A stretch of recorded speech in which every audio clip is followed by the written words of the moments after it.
Hi everyone, and welcome to this new video about transient response of first order circuit. This is example 6. In this example we will discuss a RL circuit having the following parameters and components.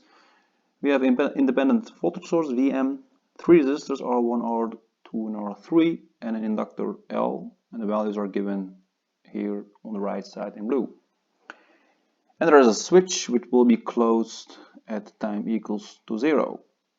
And there are two questions actually. One is we already know from previous examples, the current through the inductor.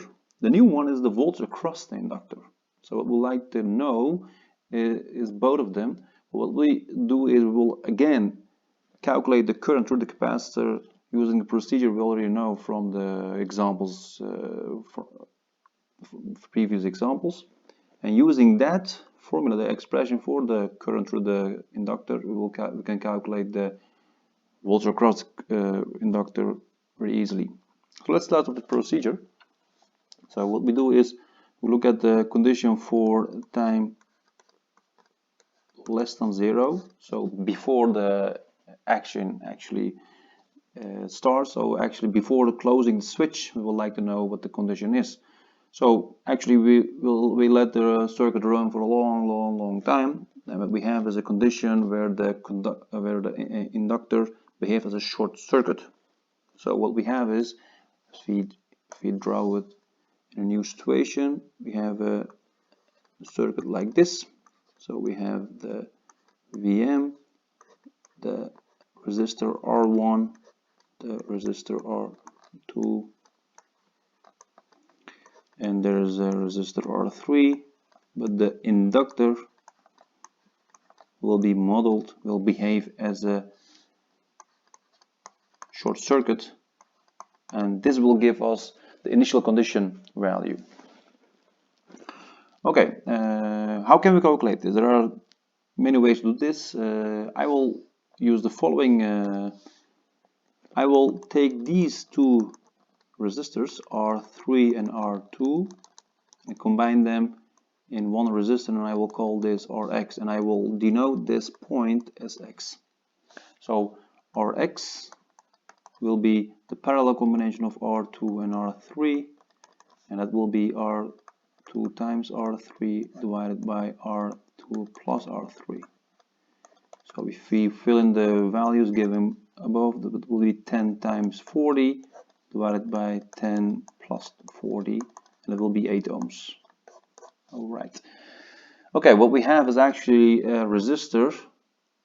Instead of two resistors, we have equivalent resistor of 8 ohms in series now with R1, which is already given there as 16 ohms. So what we can calculate is the voltage at point X using the voltage divider rule. So I can say the following: Vx is Rx divided by R1 plus Rx times Vm, which is 8 divided by 16 plus 8 times 12. And that will give us 4 volts. Okay, and this value of Vx is also the voltage across R2 and also across R3. So it doesn't matter because it is parallel. So if I can say the voltage across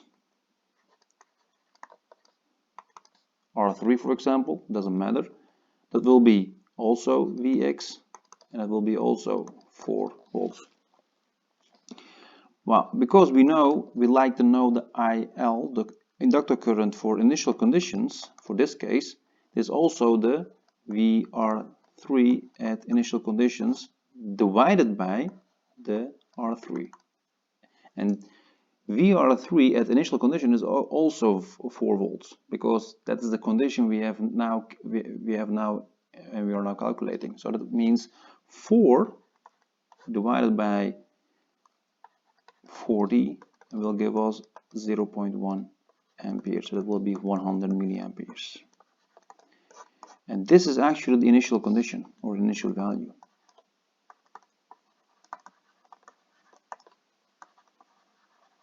of the inductor current. Okay, that is the inductor current initial value. Now let's look at the inductor current for the steady state, or the final value. So I will look at when the switch closes, so when the change is in the circuit. So if you change the circuit situation, so we close the circuit, the R1 will be a short circuit. And again, we look at the situation where the circuit is running for a long time. That will mean, again, the inductor behaves as a short circuit. We can model it as a short circuit. That will behave as the following. I will draw again a new circuit for this. So we still have the VM, that will not disappear. The R1 will be shorted out. There is R2. There's R3. And the inductor again behaves like a short circuit. And this current actually is for the steady state. Okay, and I would like to know the steady state current. So what we can do is, this voltage at this point is actually the same as Vm. So R2 has actually no effect on the value of the current. The current will be determined by R3 and the Vm. So R2 is just a parallel across the voltage source, so that will not has any effect. So let's calculate the IL for steady state situation. That will be Vm divided by R3. That means 12 divided by 40, and that will give us 0.3 amps. That will be 300 milliamperes. And this is the final condition, or the steady state condition. Steady state value. All right, now we're really close to the final solution for the inductor current expression. So what we like to know, that's the next step, is the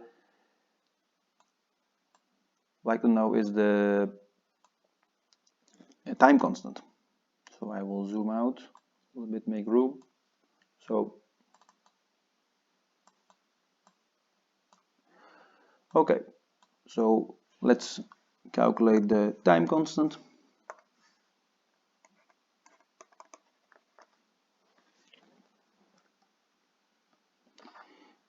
Let me write it down again. Will be neat. Okay, time constant.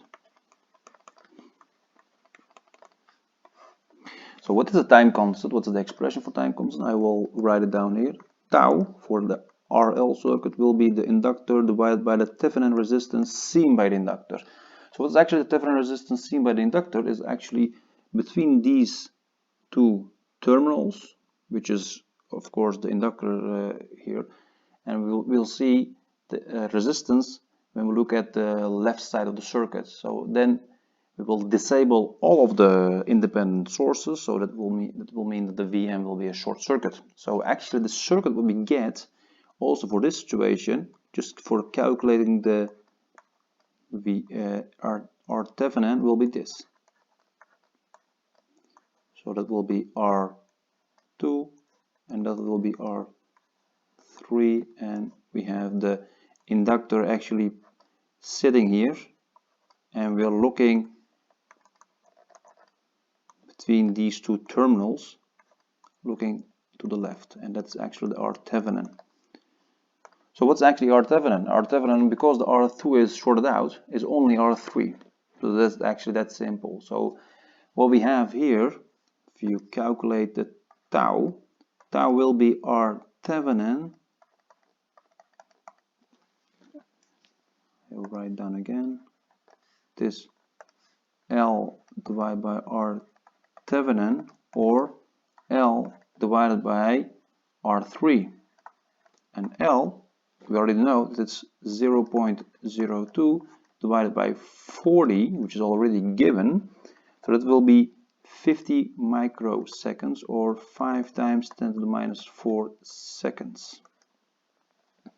And we are very close to the answer, because What we'd like to know now is the IL as a function of time, and then fill in the IL infinity, the steady state value, plus the IL initial value minus the IL again at infinity times e to the power t divided by tau. So let's fill in and simplify the situation.